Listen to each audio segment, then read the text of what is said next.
Fala galera, tudo bem? Tô gravando aqui num cenário diferente que eu tô no consultório hoje.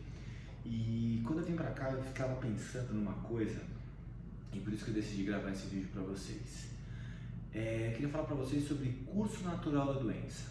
Agora, mais uma vez eu pedi pra vocês, se inscreva no canal, compartilhe esse vídeo, comente também, que isso ajuda o alcance dos vídeos chegar para mais pessoas, tá bom? Então vamos lá. Curso natural da doença. O que é curso natural da doença? Quando a gente fala disso, fica muito claro para a gente quando a gente fala, por exemplo, de um resfriado comum.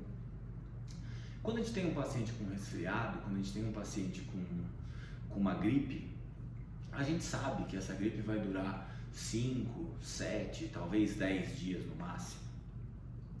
Então, para que serve um medicamento antigripal?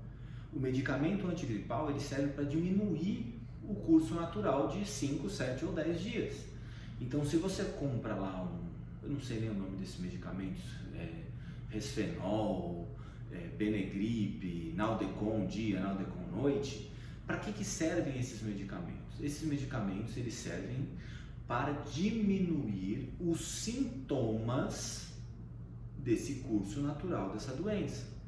Então, quando você tem uma condição qualquer, a primeira coisa que você tem que saber é qual é o curso natural dessa doença, por quanto tempo essa doença vai ter a fase aguda, por quanto tempo essa fase vai se cronificar, por quanto tempo essa condição vai durar, para saber qual a intervenção que você vai utilizar. Porque vamos pensar o seguinte, se você tem um tipo de condição que dura 3 meses de curso natural, ou seja, depois de 3 meses essa doença simplesmente acaba, essa condição simplesmente some. O que vai acontecer? Se depois de 3 meses essa condição some e a sua intervenção trata o paciente em 4 meses, isso quer dizer que você piora o paciente para tratar depois.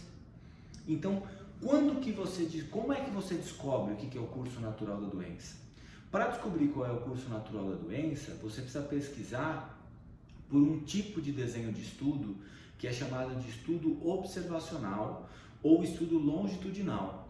Nesses estudos, normalmente eles não têm intervenção, tá? Eles são estudos sem intervenções e onde eles acompanham o paciente ao longo de um tempo. Então esses estudos acompanham o paciente por um período e eles verificam o que acontece com o paciente naquele período. Independente do que acontecer com o paciente naquele período, eles sabem qual é o curso natural daquela condição, se ela tem algum tipo de agravamento ou não, tá? E agora eu vou dar um grande exemplo para vocês. A gente está na briga agora da cloroquina. E tem os cloroquiners. E os cloroquiners afirmam que a cloroquina melhora o Covid-19. E a gente sabe que não. A gente sabe que não melhora. E a ivermectina? Também não. A gente sabe que também não melhora. E por que acontece isso? Por que acontece isso? Acontece isso por um problema. É o seguinte. A mortalidade da Covid-19 é baixa. Ela varia de 1 a 3%. Em alguns países até um pouco mais. Por causa do sistema de saúde é meio normal disso acontecer, porque o sistema de saúde é pior, então a tendência é morrer mais gente. Mas países com sistema de saúde mais bem estruturados, a mortalidade variou de 1 a 3% no máximo. Então quando você tem uma condição como a Covid, que de cada 100 pacientes eu tenho de 1 a 3 mortos, o que acontece? É muito fácil aparecer um monte de tratamento milagroso.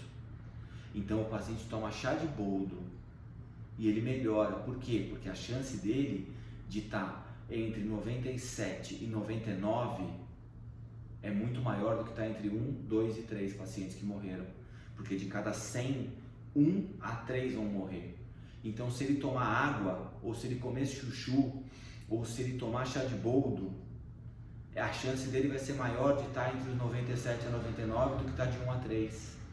Então, quando você tem uma condição que a mortalidade é pequena, a chance de aparecer um tratamento milagroso é muito grande.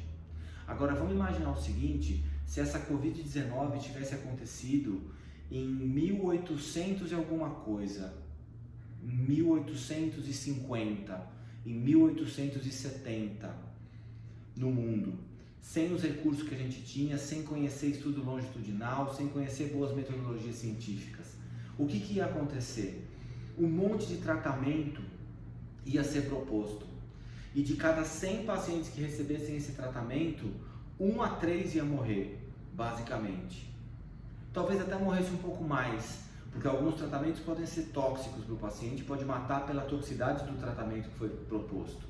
Então, imagine o seguinte, a pessoa está muito mal, está com um resfriado muito forte, começa a ter falta de ar, e ela toma chá de boldo. E o curso natural da doença, que é o conceito desse vídeo que eu quis falar para vocês, e o curso natural da doença melhora um pouquinho depois que ela tomou o chá de boldo, começa a fazer o paciente melhorar. O que acontece então? Foi o chá de boldo, foi o chuchu que ela comeu, ou foi o abraço que ela ganhou, ou foi a oração, ou foi a meditação que ela fez, ou foi a vela que ela acendeu. Percebe? Então, quando você tem uma condição que você não sabe qual é o curso natural dessa condição, a chance de aparecer um tratamento milagroso é muito grande. E é isso que a gente está vendo. A gente está vendo tratamentos milagrosos para uma condição que basicamente não tem tratamento, ela tem controle. Então, os tratamentos, as recomendações de tratamento precoce, por exemplo, as recomendações são para controle dos sintomas, oxigenoterapia, fisioterapia respiratória, alguns medicamentos anticoagulantes estão demonstrando alguma coisa de interessante para a Covid, por exemplo. De resto, é controle.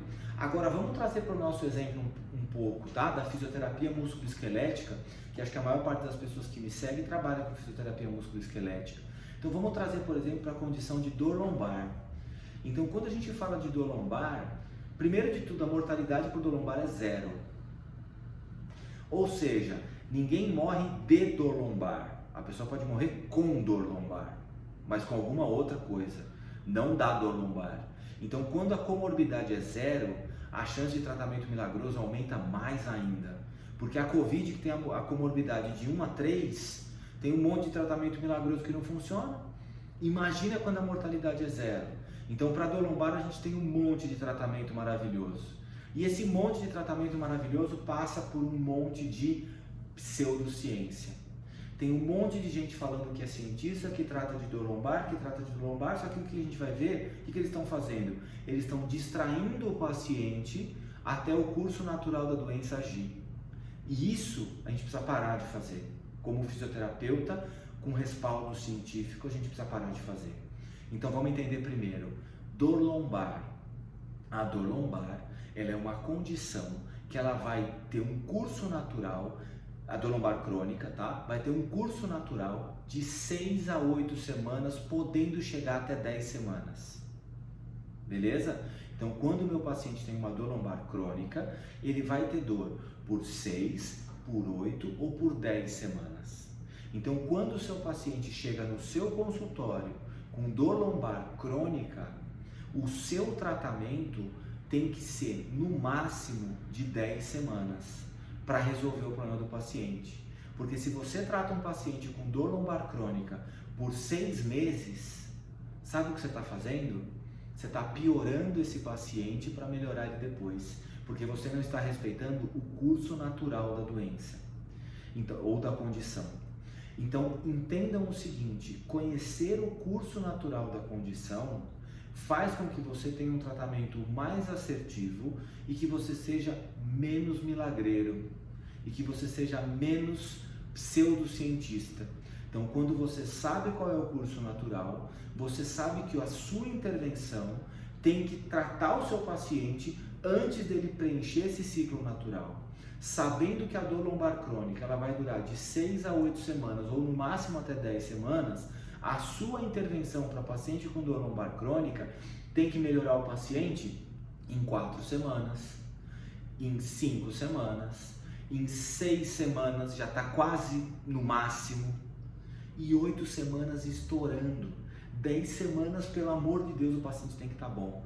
Porque se o paciente não ficou bom de dor lombar crônica em 10 semanas, você fez alguma coisa muito errada no seu tratamento. Você não conseguiu entender o que ele tinha, você não entendeu, não avaliou direito, você não verificou todos os fatores, por exemplo, biopsicossociais que estavam envolvidos, não trabalhou com todos esses fatores, não avaliou o paciente como deveria e piorou o paciente. Entendeu?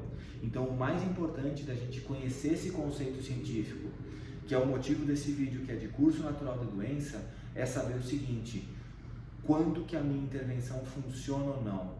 Para eu saber quando que a minha intervenção funciona ou não, eu preciso conhecer o curso natural da doença. E se eu não conhecer o curso natural da doença, eu vou começar a fazer pseudociência e eu posso até piorar o meu paciente para melhorar ele depois, porque eu não sei qual é o curso natural. Certo? Espero que vocês tenham entendido. Deixe seus comentários aqui embaixo e curtam o canal. E muito obrigado e até a próxima. Eu quero que vocês me mandem sugestões dos próximos vídeos, tá bom? Beijo, valeu!